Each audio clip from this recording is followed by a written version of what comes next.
Ok សួស្តីអ្នកប្រើប្រាស់កាស Sony ទាំងគ្នាអូខេដោយសារតែមួយរយៈនេះខ្ញុំសង្កេតឃើញថាកាសពី model របស់ Sony ដូចជា WF-1000XM3 ហើយនិង WF-1000XM4 គឺមានបញ្ហាជាមួយនឹងការខូចថ្មច្រើនឥឡូវនេះពួកយើងមានសេវាកម្មទៅលើការផ្លាស់ប្ដូរថ្មទៅលើកាសទាំងពីរប្រភេទនេះជាមួយនឹងប្រភេទថ្ម original មានការធានាជាមួយនឹងជាងដែលមានជំនាញច្បាស់លាស់អញ្ចឹងបើលោកអ្នកកំពុងតែប្រើប្រាស់ជាមួយនឹងកាសទាំងពីរ model នេះហើយពិបាកក្នុងការស្វែងរកសេវាកម្មក្នុងការផ្លាស់ប្ដូរថ្ម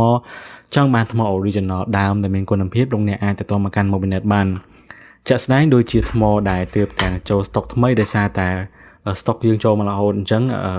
stock នេះគឺសូមបង្ហាញដល់អ្នកគ្នានេះគឺជាប្រភេទថ្ម original ដូចទៅនឹងថ្មរបស់វាដើមតែម្ដងទាំងគុណភាពការប្រើប្រាស់គឺដូចគ្នាអញ្ចឹងអូខេ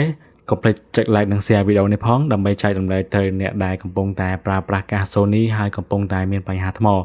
រាល់ចង្អុលឬក៏ព័ត៌មានបន្ថែមលោកអ្នកអាចទទួលមកកាន់ Mobinet បានតាមរយៈលេខទូរស័ព្ទឬក៏ Facebook Page ដែលខ្ញុំបានដាក់នៅលើវីដេអូនេះសូមអរគុណ